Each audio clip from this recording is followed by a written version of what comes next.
واحد صحابی ہے زید جس کا نام بھی قرآن میں آتا ہے۔ ابو بکر کا نام نہیں ہے، عمر کا نام نہیں ہے، عثمان کا نام نہیں ہے، علی کا نام نہیں ہے، خلفائے راشدین کا نام نہیں ہے، فاطمہ کا نہیں ہے، حسن و حسین کا نہیں ہے، اس زید کا نام قرآن میں ہے۔ اس زید کے بیٹے تھے اسامہ چھوٹے سے، صحابہ نے مشاورت کی، تیاری کی، زید کو، اسامہ کو کہتے ہیں نبی صلی اللہ علیہ وسلم سے سفارش کرے کہ اس فاطمہ جو قریشیہ ہے، اس قبیلے کی عورت نے جو چوری کر لیا، اس کے ہاتھ نہ کاٹے۔ اب وہ میرا پچھلا آپ جملہ یاد رکھیے گا، اللہ کے نبی صلی اللہ علیہ وسلم نے قرآن کے فیصلے کو کبھی پیچھے نہیں رکھا، اور صحابہ نے قرآن کے ساتھ ساتھ نبی کے فیصلے کو پیچھے نہیں رکھا، اور ہم نے قرآن کے ساتھ، نبی کے ساتھ، تیسرے صحابہ کے فیصلے کو بھی پیٹھ پیچھے نہیں رکھنا۔ یہ آج کا ایمان۔ اتھارٹی، سپریم اتھارٹی اللہ رب العزت کی ذات، اللہ کے بعد نبی اکرم صلی اللہ علیہ وسلم، اور تیسرے نمبر پر کسی کا عمل اگر حجت ہو سکتا ہے تو وہ صحابہ کرام رضوان اللہ علیہ۔ عورت نے چوری کر لی، صحابہ میں مشاورت ہوئی، اسامہ کو تیار کیا جا رہا ہے، عصر کی نماز پڑھائی، نبی اکرم صلی اللہ علیہ وسلم نے ممبر پر بیٹھ گئے، ممبر پر بیٹھ کر فرمایا این الاسامہ، اسامہ کہاں ہے؟ اب اگر نبی اکرم صلی اللہ علیہ وسلم کسی سے پوچھ لیتے فلاں کہاں ہے، قسماً باللہ اس کی جان نکل جاتی تھی۔ این الاسامہ، اسامہ کدھر ہے؟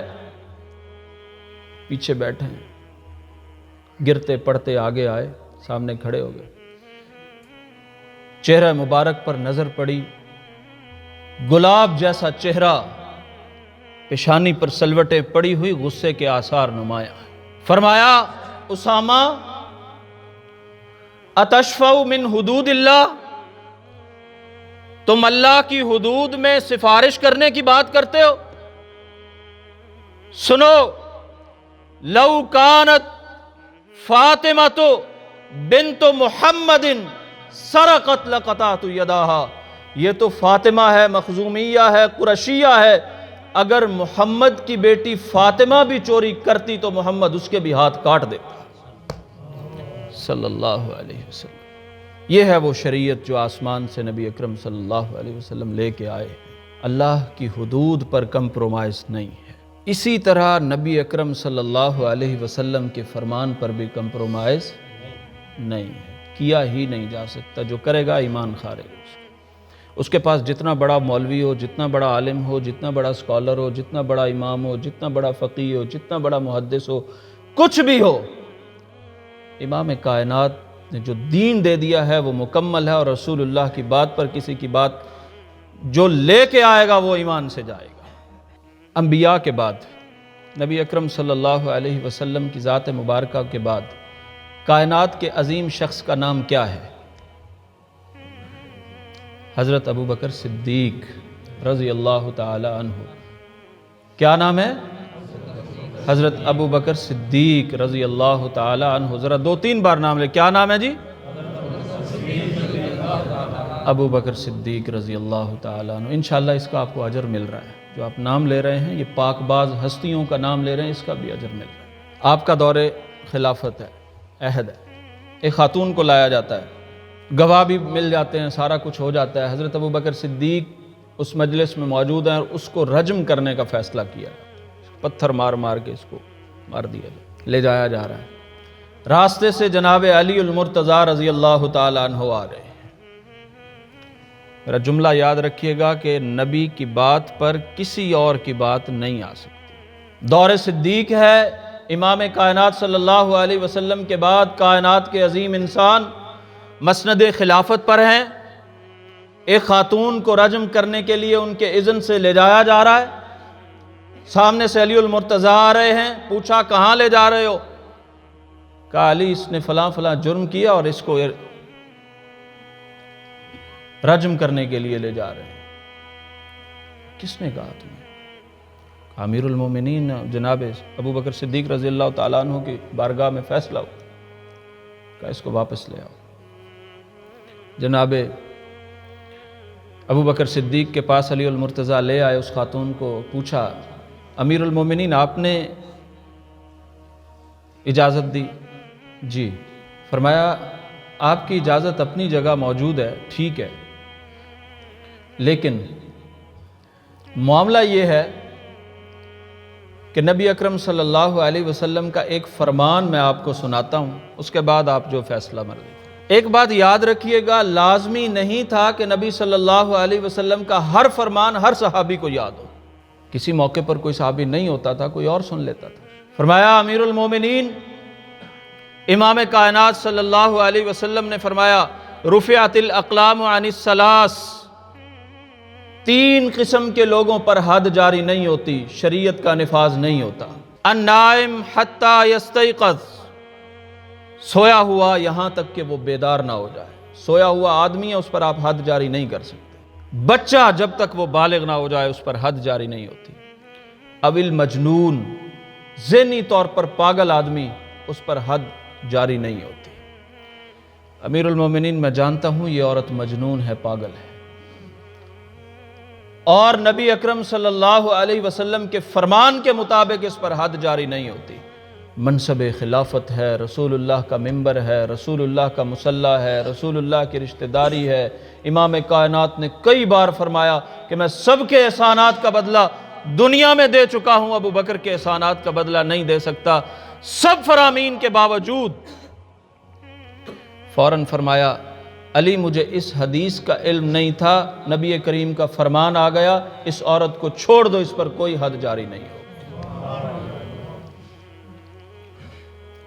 صحابہ نے رسول اللہ کے فرامین کی تعظیم کی ہے، عمل کیا ہے، اس کی لاج رکھی ہے۔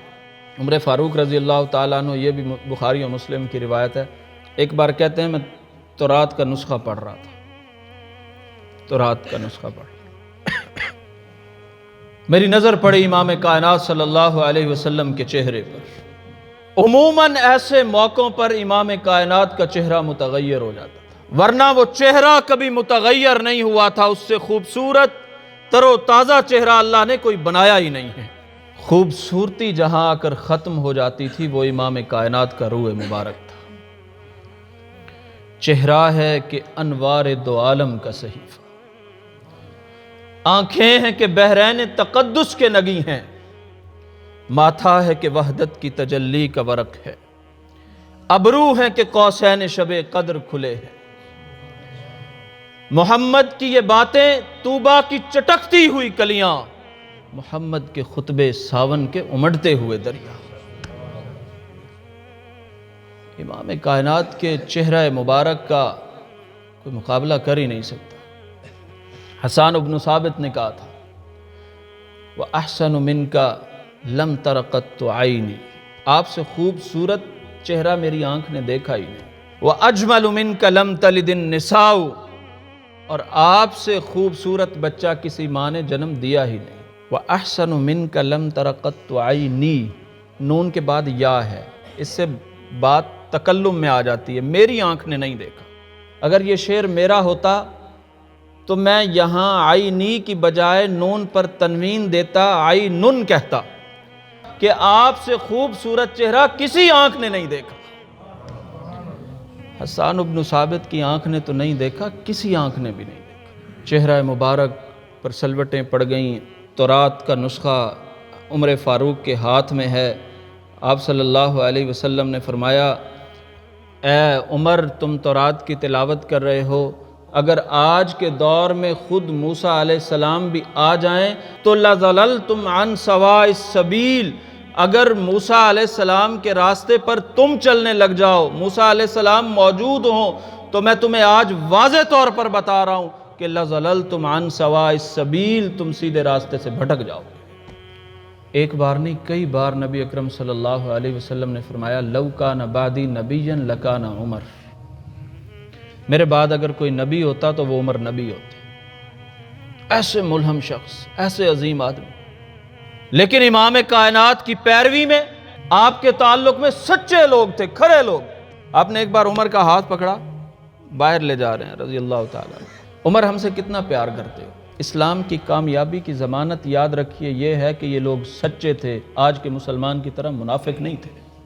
اللہ نے فرمایا هو الذی ارسل رسولہ بالہدی ودین الحق لیظہرہ علی الدین کلہ، اللہ نے یہ دین بھیجا، یہ ختم نبوت نبی اکرم صلی اللہ علیہ وسلم کو دی، یہ آخری نبی بنا کر بھیجا تاکہ پوری دنیا پر دین غالب ہو جائے۔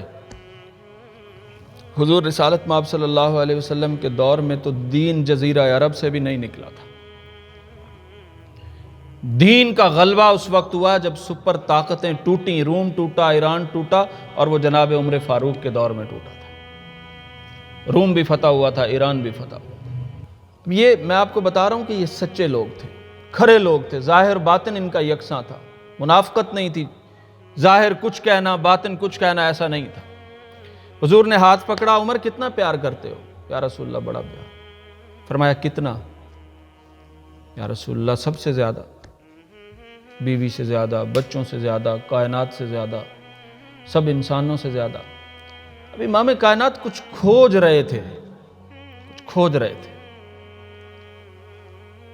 فرمایا عمر اپنی جان سے بھی زیادہ پیار کرتے ہو ہم سے؟ عمر نے کہا یا رسول اللہ اب ذرا دیکھیے، سچی بات دیکھیے، یا رسول اللہ اب جان تو جان ہوتی ہے، اب جان سے زیادہ کیسے پیار کر سکتے ہیں؟ آپ صلی اللہ علیہ وسلم نے فرمایا عمر سنو، لا یؤمن احدکم حتی اکون احب الیہ من والدہ وولدہ والناس اجمعین، جب تک اپنی اولاد سے، اپنی بیوی سے، اپنے مال سے، اپنے کاروبار سے، اپنی معاشرت سے، اپنے تمام معاملات سے سب سے بڑھ کر، جب تک آپ اپنی جان سے بڑھ کر بھی ہمیں زیادہ پیار نہیں کریں گے اس وقت تک مومن ہی نہیں ہو سکتے۔ جناب عمر رضی اللہ تعالیٰ عنہ نے فرمایا یا رسول اللہ ماضی میں جو غلطی ہو گئی اس کی معافی دے دیں، آج کے بعد اپنی جان سے بھی آپ زیادہ عزیز ہیں، اپنی جان سے بھی زیادہ عزیز ہیں۔ عمر ایسے نہیں آئے تھے، اللہ نے منگوایا تھا، حضور نے مانگے تھے۔ عمر مانگ کے آیا، عمر کی آراء پہ قرآن آتا تھا، عمر بات کرتے تھے، نبی صلی اللہ علیہ وسلم تسلیم نہیں بھی کرتے تھے، اللہ قرآن بنا کے اتار دیتے تھے۔ اللہ تعالیٰ نے بڑے کام لیے، لیکن نبی اکرم صلی اللہ علیہ وسلم کی بات آ جاتی تھی، عمر پیچھے ہٹ جاتے تھے۔ ایک پرنالہ لگا ہوا تھا، حضرت عمر رضی اللہ تعالیٰ عنہ نے ایک دو بار گزرتے ہوئے دیکھا، اس کا کوئی راستہ ایسا بن گیا تھا، بعد میں گلی میں اس کا پانی گرتا تھا۔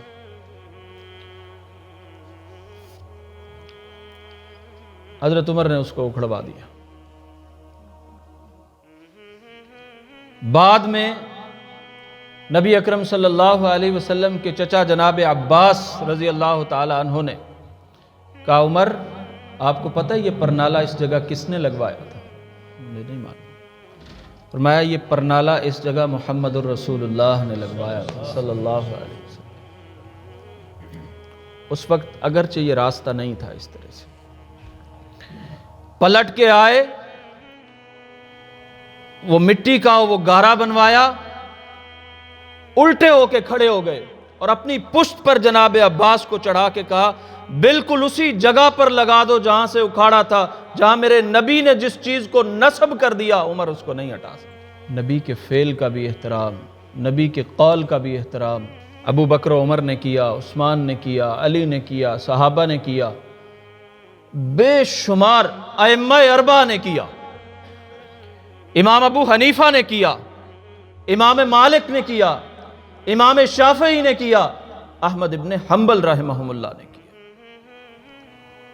یہ مکمل دین تب ہوتا ہے جب اللہ کی بات کا بھی احترام کیا جائے، نبی اکرم صلی اللہ علیہ وسلم کی بات کا بھی احترام کیا جائے، اور صحابہ کے فیصلوں اور رتبے کا بھی احترام کیا جائے۔ اور اگر یہ احترام نہیں ہوگا تو دین مکمل نہیں ہوگا، کسی کو حاصل نہیں ہو سکتا۔ مکمل دین اس شخص کو حاصل ہو سکتا ہے جو اس آدمی کا گناہگار ہونا الگ بات ہے، آدمی کا گناہگار ہونا، نافرمان ہونا، کم اعمالیوں کی طرف جانا، بد اعمالیوں کی طرف جانا اور بات ہے۔ عقیدے کی بنیاد پر کسی چیز کو چھوڑ دینا یا کسی کو مان لینا، یہاں سے غلطی شروع ہو جاتی ہے۔ ہم نے اگر تسلیم کیا ہے اللہ کے قرآن کو، تسلیم کیا ہے نبی کے فرمان کو، تسلیم کیا ہے ابو بکر و عمر کی شان کو، تو اس لیے کیا ہے کہ یہ ہمارے عقیدے کا حصہ ہے، اور کسی غیر کی بات کو دین میں دخل اس لیے نہیں دینے دیتے کہ دین پہلے سے مکمل ہو چکا ہے۔ الیوم اکملت لکم دینکم واتممت علیکم نعمتی ورضیت لکم الاسلام دینا۔ اللہ نے اس دین کو مکمل کر کے ایک پیکج بنا کے اس کے تمام راستوں کو بند کر دیا۔ اب دین میں کوئی نئی چیز نہیں آ سکتی، اگر دین میں نئی چیز نہیں آ سکتی تو پھر یہ گلاس بھی بدعت ہے، یہ ٹیبل بھی بدعت ہے، یہ صوفہ بھی بدعت ہے، یہ مائک بھی بدعت ہے۔ اعتراض پیدا ہوتا ہے یا نہیں ہوتا؟ میں سمجھنے سمجھانے کی بات کر رہا ہوں۔ اعتراض پیدا ہوتا ہے کہ نہیں ہوتا؟ یہ مائک، یہ گلاس، یہ ٹیبل، یہ صوفہ دین نہیں ہے۔ میں اس کے بغیر بھی بات کر سکتا ہوں، کوئی فرق نہیں پڑتا۔ میں اس کے ساتھ بھی بات کر رہا ہوں، کوئی فرق نہیں پڑتا۔ جس نے ایجاد کیا اسپیکر، جس نے ایجاد کیا یہ موبائل فون، جس نے ایجاد کیا یہ انٹرنیٹ کا سسٹم، وہ تو مسلمان بھی نہیں ہے، وہ تو مسلمان بھی نہیں ہے۔ اس کا استعمال دین کا حصہ نہیں ہے۔ ہر نئی چیز کا بدعت دو طرح کی ہے، ایک ہے شرعی، نبی اکرم صلی اللہ علیہ وسلم کے فرمان کے بعد، قرآن کی آیت کے بعد، صحابہ کے عمل کے اوپر ایک نئی بات حجت بنا کے، دین بنا کے داخل کرنا۔ امام کائنات نے فرمایا کل بدعت ضلالہ، یہ نری ضلالت ہے۔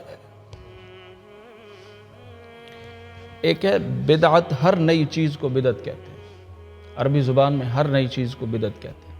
اس کا لغوی معنی ہے، عربی میں کہتے ہیں رجل بدیع، کریٹو مائنڈ انسان کو کہتے ہیں،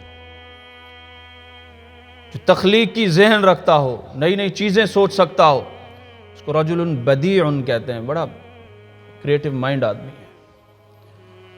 اسی طرح اور دیگر چیزوں میں جو کام شام کرتے رہتے ہیں، اب وہ کوئی اگر اچھا کام کر لیتا ہے، انسانیت کا فائدہ ہو جاتا ہے، تو اس کو آپ اچھی بدعت کہہ سکتے ہیں۔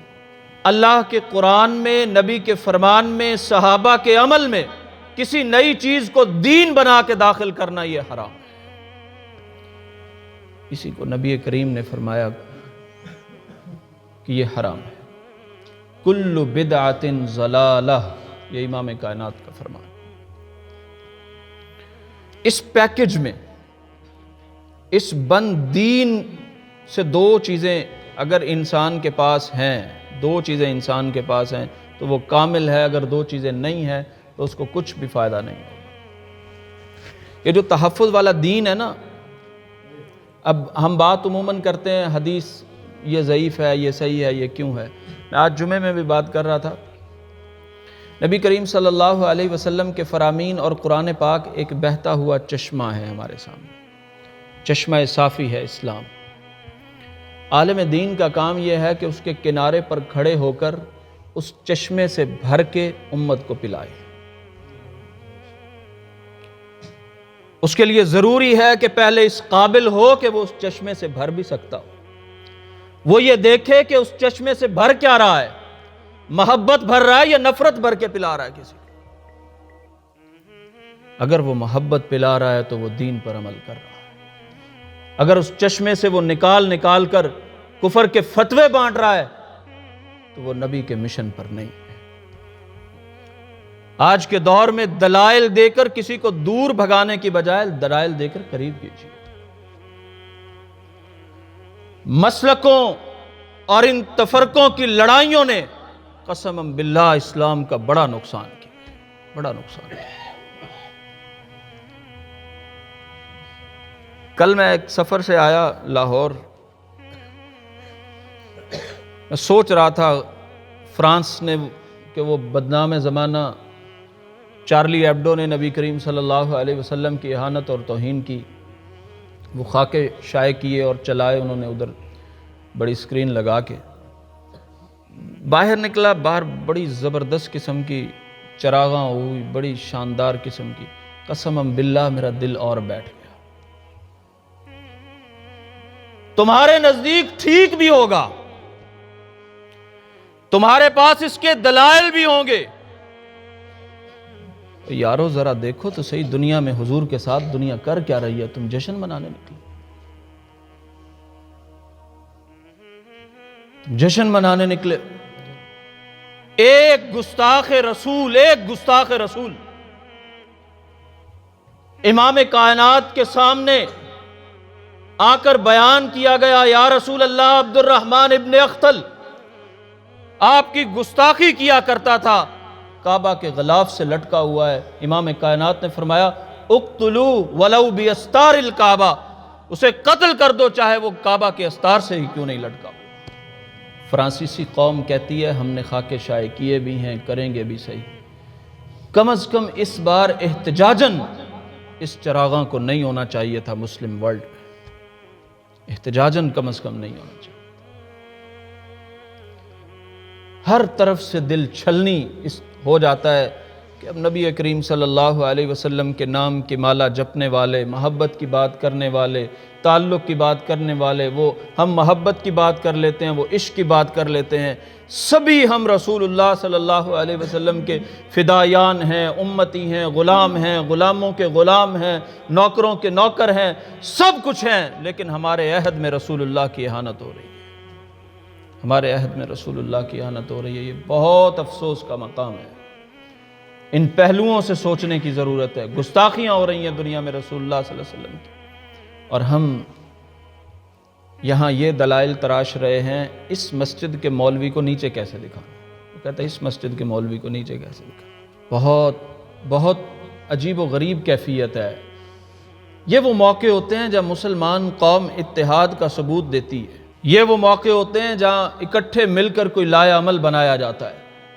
یہ وہ موقع ہوتے ہیں جہاں پر چھوٹے چھوٹے اختلافات کو، میں جیسے کہہ رہا تھا، وہ عالم دین کا کام یہ ہوتا ہے کہ وہ اسلام کے چشمہ صافی سے صاف پانی نکال کر شفاف پانی بھر کے قوم کو پلائے، امت کو دے، ان کو سیراب کرے.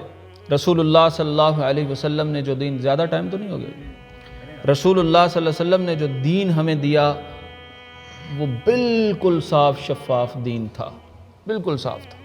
وقت گزرتا گیا، آپ صلی اللہ علیہ وسلم نے فرمایا خیر الناس قرنی ثم الذین یلونہم ثم الذین یلونہم. ایک حدیث میں آتا خیر القرون قرنی ثم الذین یلونہم ثم الذین یلونہم. لوگوں میرا زمانہ بہترین زمانہ ہے، میرے بعد والوں کا زمانہ پھر ان کے بعد والوں کا زمانہ. آپ صلی اللہ علیہ وسلم کا دور، صحابہ کا دور اور تابعین کا دور، دین بھی محفوظ تھا، ایمان بھی محفوظ تھا، خالص تھا، شفاف تھا، کوئی ملاوٹ نہیں تھی، بالکل ستھرا دین تھا. کوئی کسی طرح کی عقیدے کی، نظریے کی کوئی ملاوٹ نہیں ہوئی تھی، کوئی خاص تفرقہ بازی بعد میں بھی نہیں پیدا ہوئی تھی. قرآن بھی لکھا گیا تھا، نبی کریم صلی اللہ علیہ وسلم کے فرمان بھی لکھے گئے تھے. عبداللہ ابن عمرو بن عاص کہتے ہیں میں رسول اللہ صلی اللہ علیہ وسلم کی حدیثیں لکھتا تھا. بڑے صحابہ نے مجھے منع کر دیا. انہوں نے کہا عبداللہ تم ہر بات لکھ لیتے ہو. آپ صلی اللہ علیہ وسلم کبھی خوشی میں ہوتے ہیں، کبھی غمی میں ہوتے ہیں، کبھی منبر پہ ہوتے ہیں، کبھی بازار میں ہوتے ہیں، کبھی کہاں ہوتے ہیں، ہر بات نہ لکھا کرو. انہوں نے لکھنا چھوڑ دیا. صرف وہ بات لکھا کرو جو آپ منبر پر بیٹھ کر کھڑے ہو کر ارشاد فرمائیں، بس باقی باتیں ختم. حضرت عبداللہ نے لکھنا چھوڑ دیا. حضرت عبداللہ نے لکھنا چھوڑا تو آپ صلی اللہ علیہ وسلم نوٹ کرتے تھے ایک ایک بات صحابہ کی، کون کیا کر رہا ہے. عبداللہ تم لکھتے تھے، اب لکھتے نہیں ہو. کہا یا رسول اللہ مجھے منع کر دیا گیا بڑے صحابہ کی طرف سے. ان کا صحیفہ بھی، صحیفہ عبداللہ بن عمرو بن عاص، برلن جرمنی کی لائبریری میں رکھا ہے. وہ جو نبی پاک صلی اللہ علیہ وسلم کے انہوں نے حدیثیں لکھی تھی اپنے ہاتھ سے، آج بھی وہ مخطوطہ محفوظ ہے. لکھنا چھوڑ دیا. آپ صلی اللہ علیہ وسلم نے عبداللہ کو سب صحابہ کے سامنے کھڑے کر کے اپنے منہ مبارک کی طرف اشارہ کر کے فرمایا عبداللہ اکتب، لکھا کرو، میری ہر بات لکھا کرو. فوالذی نفس محمد بیدہ ما یخرج منہ الا الحق. عبداللہ میری ہر بات لکھا کرو، ہر بات لکھا کرو. میں جہاں فرماؤں، جو فرماؤں، جیسے فرماؤں وہ لکھ لیا کرو. قسم ہے اس ذات کی جس کے ہاتھ میں میری جان ہے، میرے اس منہ سے حق اور سچ کے علاوہ کچھ نکلتا ہی نہیں. وہ بازار میں ہو، وہ گھر میں ہو، وہ مسجد میں ہو، ممبر میں ہو، جہاں بھی ہو، ہر بات لکھ لیا کرو. سچی بات یہ ہے کہ آج دنیا میں جو ہو رہا ہے، امام کائنات صلی اللہ علیہ وسلم کی حیات طیبہ کو مسخ کرنے کی بھی کوشش کی جا رہی ہے، مسلمان ذلیل و رسوا بھی ہو رہے ہیں۔ سچی بات یہ ہے کہ ہمارے اعمال کمزور ہو گئے، ہم پکے مسلمان نہیں رہے، ہمارے اعمال کمزور ہیں، اور اسی کا نتیجہ یہ ہے کہ ہم چھوٹی چھوٹی باتوں پہ اختلافات میں بھی پڑ گئے ہیں۔ اللہ کا دین جو صاف شفاف، نہیں اس سے زیادہ وضاحت کی بات کیا ہو سکتی ہے؟ فرمایا تم میں صرف 2 چیزیں چھوڑ کر جا رہا ہوں، 2 چیزیں، 2 مختلف احادیث ہیں یہ۔ ایک حدیث میں ہے کتاب اللہ و سنتی، اللہ کی کتاب اور میری سنت، اور ایک اور جامع ترمذی کی روایت ہے کتاب اللہ و عطرتی، یہ رسول اللہ کا گھرانہ بھی عظیم گھرانہ ہے، رسول اللہ کے صحابی بھی عظیم صحابی ہیں، رسول اللہ کے فرامین بھی عظیم فرامین ہیں، اللہ کی کتاب بھی عظیم کتاب ہے۔ ہم نے آج تک اس کتاب سے، قرآن سے قیادت کی بات ہی نہیں کی۔ ہمارے ممالک بھی اسی لیے نیچے لگے ہوئے ہیں، اور ہمارے آپس کے معاملات میں بھی خیر و برکت نہیں ہے۔ خیر و برکت اس لیے نہیں ہے کہ ہم نے اللہ کے دین کے ساتھ اتنا اخلاص برتا ہی نہیں جتنا دین یہ تقاضا کرتا ہے۔ امام کائنات صلی اللہ علیہ وسلم کا فرمان ہے قرب قیامت تم پر قومیں اس طرح ٹوٹ پڑیں گی جس طرح بھوکا کھانے پر ٹوٹ پڑتا ہے۔ بھوکا کھانے پر، یا رسول اللہ ہم کم ہوں گے؟ کم بھی نہیں ہوں گے، زیادہ ہوگا۔ پھر کیا ہوگا؟ فرمایا تم میں حب الدنیا و کراہیت الموت، تمہیں دنیا کی محبت پیدا ہو جائے گی اور موت سے خوف کھانے لگو گے، بھاگنے لگو گے، نفرت کرو گے۔ کتنے معاملات ہیں دنیا میں، 99% معاملات خراب ہی اس لیے وجہ ہوتے ہیں کہ ہم دنیا کی محبت میں فیصلے غلط کر رہے ہیں۔ ممبر پر بیٹھے مولوی کو بھی دنیا چاہیے، بیٹھے کسی آفیسر کو بھی دنیا چاہیے، پروفیسر کو بھی دنیا چاہیے، MNA کو بھی دنیا چاہیے، حکمران کو بھی دنیا چاہیے، دنیا کی معیشت۔ جب نبی اکرم صلی اللہ علیہ وسلم نے کام کا آغاز کیا تھا، اتنے لوگ نہیں تھے جتنے اس چھت کے نیچے بیٹھے، اتنے لوگ بھی نہیں تھے۔ اور جب آپ نے دنیا چھوڑی تھی اور اپنے اللہ کے پاس تشریف لے گئے تھے، اس وقت اور جناب علی رضی اللہ تعالی عنہ کے عہد کے آخر تک اسلام آپ کے اس بر صغیر تک آ گیا تھا، اس ہندوستان تک اسلام آ گیا۔ اللہ نے امام کائنات کی ذات مبارکہ کے ساتھ چن چن کے خالص لوگوں کو وابستہ کر دیا تھا کہ انہوں نے آگے مشن لے کے چلنا ہے۔ جس طرح مقام نبوت اللہ کا انتخاب ہے، ویسے ہی مقام صحابیت بھی اللہ کا انتخاب ہے۔ میں اور آپ کیوں نہیں صحابی بن سکے؟ اللہ چاہتا تو ہمیں بھی اس دور میں پیدا کر دیتا، آپ میں سے کسی کو کر دیتا۔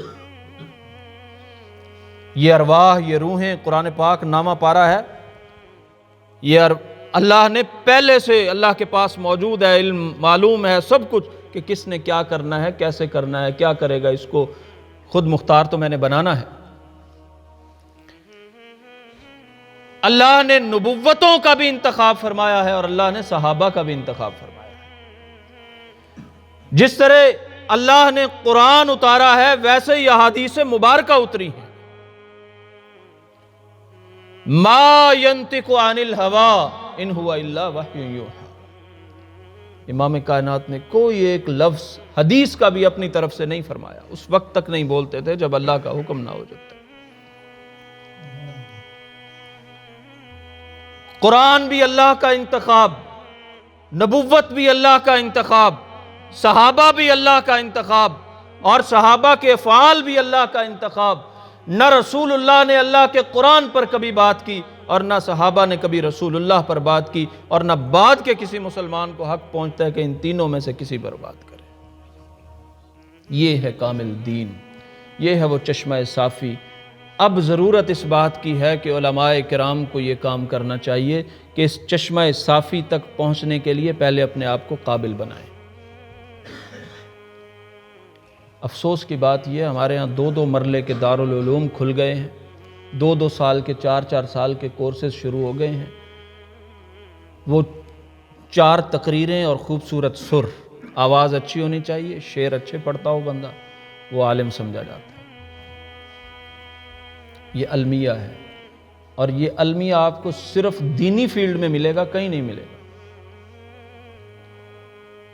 ڈبل ماسٹرز کیے لوگ پھر رہے ہیں، کہیں پڑھانے کی جگہ نہیں ملتی۔ ڈبل ماسٹرز، ٹرپل ماسٹرز کیے ہوئے ہیں، پڑھانے کی انٹرویو لیتے ہیں، چیک کرتے ہیں، کہیں انٹرویو پر پورا نہیں اترتے، کہیں کوئی مسائل ہوتے ہیں انہیں ریجیکٹ کر دیا جاتا ہے، یا 2 سال کسی مدرسے میں کوئی لگا کے آئے، آپ اس کو اپنا ممبر پیش کر دیتے ہیں، رسول اللہ کی نیابت کر دو۔ یہ المیہ ہے، اس دور کا المیہ ہے۔ اس ممبر پر بیٹھا شخص، اس محراب میں کھڑا ہوا شخص اللہ اور اس کے رسول کا نمائندہ ہوتا ہے، اللہ اور اس کے رسول کا نمائندہ۔ ایسے قابل اور اہل شخص کا انتخاب کیوں نہیں کیا جاتا اپنے ممبروں کے لیے؟ میں ہر مسلک کو دعوت دیتا ہوں، سارے مسلک میرے ہیں، آؤ ہم مل کر ایک ایسا فیصلہ کریں کہ رسول اللہ کی نیابت وہ شخص کرے گا جو اس کا اہل ہوگا۔ ذرا اس کو لغت پر، منطق پر، فلسفے پر، صرف و نحو پر، گرامر پر، حدیث پر، اسماء الرجال پر، علوم تفسیر پر، تاریخ پر، ذرا اس کو پرکھیے تو صحیح، اس کے اندر ہے کیا؟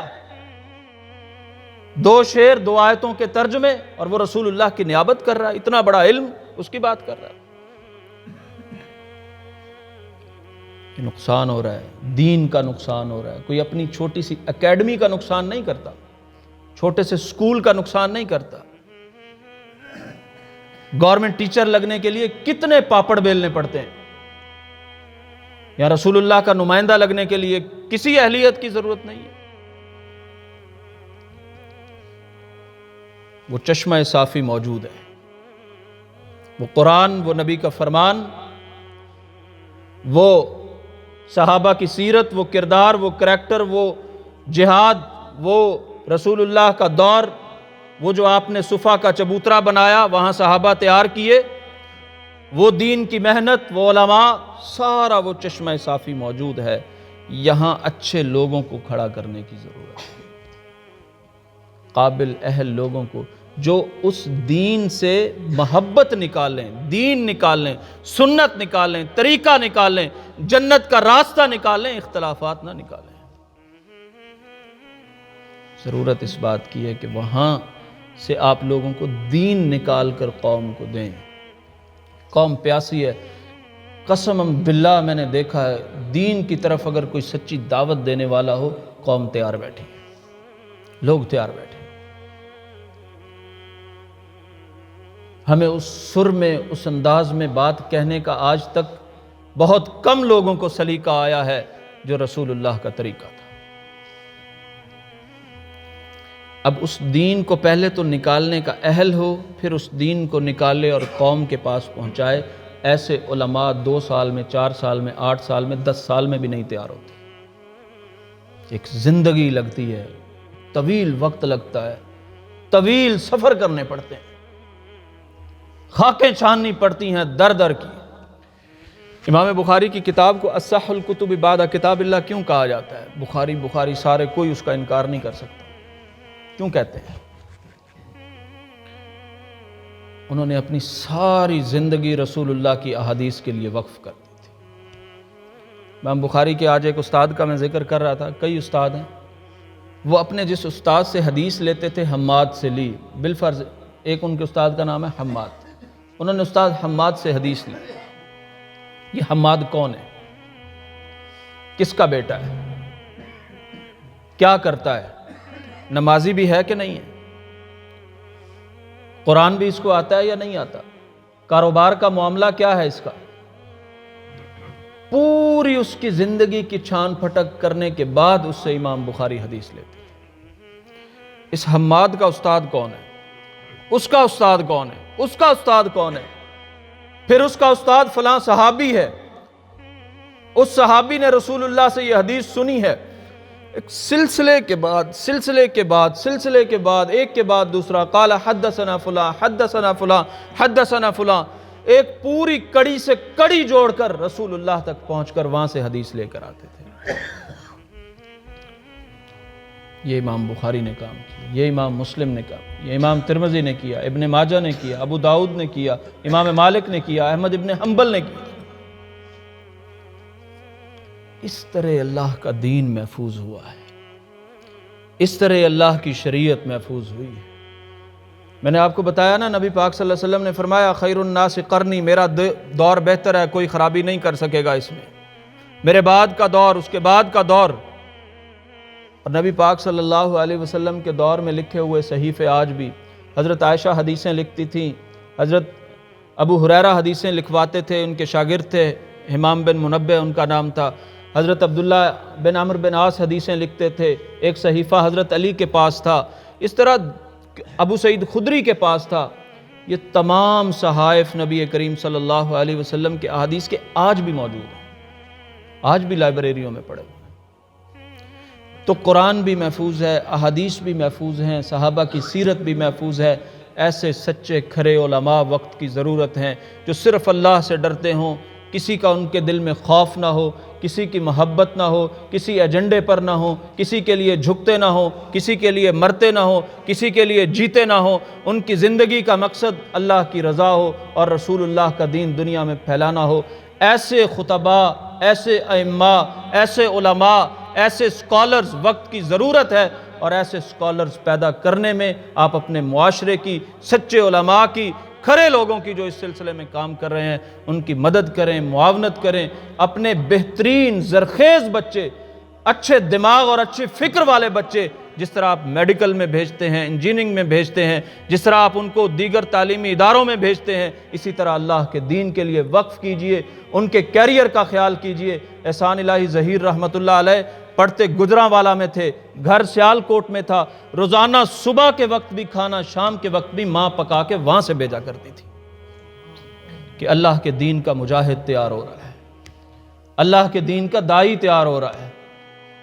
اور یہ جو مدرسے کی روٹی مسلسل، اچھی بات ہے، جن کو میسر نہیں ہے وہ کھا لیتے ہیں، لوگ کھلا دیتے ہیں، لوگوں کے زکوٰۃ کا مال ہوتا ہے، اور زکوٰۃ جو اس کا اہل نہیں ہوتا، نبی پاک نے فرمایا یہ میل ہوتی ہے، مال کی میل ہوتی ہے۔ یہ اپنا بہترین بچہ، خوبصورت ٹیلنٹ والا بچہ، وہ اللہ کے دین کے لیے وقف کریں اور اس کی پیروی کریں، ساتھ ساتھ پیروی کریں۔ جس طرح آپ اپنے کسی میڈیکل کے بچے کے داخلے کے لیے پریشان ہوتے ہیں، اس کی تعلیم کے لیے پریشان ہوتے ہیں، دین کے لیے وقف بچے کے لیے بھی پریشان ہو۔ اس کا ذہن کسی مسلکی آلائش میں نہ پڑنے دیں، اس کا ذہن کسی تفرقہ بازی میں نہ پڑنے دیں، اس کے ذہن کی حفاظت کریں، اس کے مطالعے کی حفاظت کریں، اس کے کریکٹر کی حفاظت کریں۔ اللہ نے جس سے بڑا کام لینا ہوتا ہے ان کا بچپن، جوانی اللہ محفوظ بنا دیتا ہے۔ اپنے بچوں کے کریکٹر محفوظ بنائیں، ان کا علم محفوظ بنائیں، اچھے بچے دین کو دیں، قابل بچے دین کو دیں، اور ان پر سرمایہ خرچ کریں، اور پھر دیکھیے گا کہ آپ کے بعد جو اگلی نسل تیار ہوتی ہے محمد کے غلاموں کی تیار ہوتی ہے کہ نہیں ہوتی صلی اللہ علیہ وسلم۔ ہم نے آج تک دین کو دیا کیا ہے؟ یہ چند روپے، خون دینا پڑتا ہے، اپنی اولادیں دینی پڑتی ہیں، ان کی پیروی کرنی پڑتی ہے، خیال رکھنا پڑتا ہے۔ اگر اس طرح آپ نہیں کریں گے، ہم نہیں کر سکیں گے، تو آج تو کافی خرابی پیدا ہو گئی ہے۔ اگلی جنریشن، میں یونیورسٹی میں پڑھاتا ہوں، یونیورسٹیوں میں پڑھا ہوں، میں اس ماحول کو جانتا ہوں۔ اب لوگ سوال پوچھتے ہیں اللہ ہے تو کہاں ہے؟ آپ تھوڑا شہر سے دور بیٹھے ہیں، شہروں میں آتے جاتے ہیں، آج یونیورسٹی کا نوجوان سوال پوچھتا ہے اللہ ہے تو کہاں ہے؟ ہم مسلکی اختلافات سے آگے نہیں بڑھ سکے، کفر ہمارے دروازوں پر، ہمارے بچوں کے دماغوں تک آ گیا ہے۔ نبی پاک صلی اللہ علیہ وسلم ہی آخری نبی ہیں، آپ کی بات ہی سب سے ایتھینٹک اور سب سے شاندار بات ہے، لیکن نبی پاک صلی اللہ علیہ وسلم کی ذات مبارکہ پر بھی وہ فریڈم آف سپیچ کے نام پر بات کرنے کی اجازت چاہتا ہے آج کا نوجوان۔ اس کی وجہ کیا ہے؟ یہ ایسا کیوں ہو رہا ہے؟ اس کی وجہ یہ ہے کہ ہم نے دین کے لیے زرخیز دماغ دیے ہی نہیں۔ آج بڑا آسان ہے مولوی کو ٹانٹ کرنا، مولوی کو گالی دینا، مولوی پہ بات کرنا، مولوی کو برا بھلا کہنا۔ میں آپ کو پہلے کہہ رہا ہوں کہ سارے مسلک میرے ہیں، میں ایک علماء کی نمائندگی کی بات کر رہا ہوں۔ آج مولوی ایک گالی بنتا جا رہا ہے آپ کے معاشرے میں، گالی بنتا جا رہا ہے۔ کیوں بنتا جا رہا ہے؟ اس کی بنیادی وجہ یہ ہے کہ مولوی کو ایک تو ہم نے زرخیز دماغ نہیں دیا، دوسرا مولوی کی ضروریات پر ہم نے کمپرومائز کر لیا۔ مولوی کے دل میں بھی وہی آ گیا، حب الدنیا، حب الدنیا، میں نے بھی تو دنیا کمانی ہے، میرے بھی تو بچے ہیں، میرے بھی تو معاملات ہیں، میں نے فلاں مسئلے کو کس موقع پہ کس اینگل سے بیان کر دینا ہے، میں نے فلاں موقع پہ کس طرح سے کیا ڈنڈی مار دینی ہے، میں نے فلاں موقع پہ کیا کرنا ہے۔ وہ رسول اللہ کی نمائندگی سے اتر کر لوگوں کی رضاؤں میں کھو جاتا ہے۔ اپنے اس منبر کے تقدس کا خیال کیجئے، اس کو واپس لے کے آئیے، ہر طرح سے واپس لے کے آئیے، اور مولوی کو کہیے یہاں کھڑا ہو، اللہ کا دین بیان کر، کسی کی رضا کی تجھے کوئی ضرورت نہیں۔ ان معاملات پر، ان خطوط پر چل کر ہم دین کا کام بھی کر سکتے ہیں، دین کی خدمت بھی کر سکتے ہیں۔ اللہ تعالی ہمیں نبی اکرم صلی اللہ علیہ وسلم سے سچی محبت نصیب فرمائے، آپ کے طریقوں پر چلائے، آپ کی سنتوں پر چلائے، اور آپ کے ساتھ ہمیں والہانہ لگاؤ عطا فرمائے۔ اقول قولی ھذا استغفر اللہ لی ولکم ولسائر المسلمین۔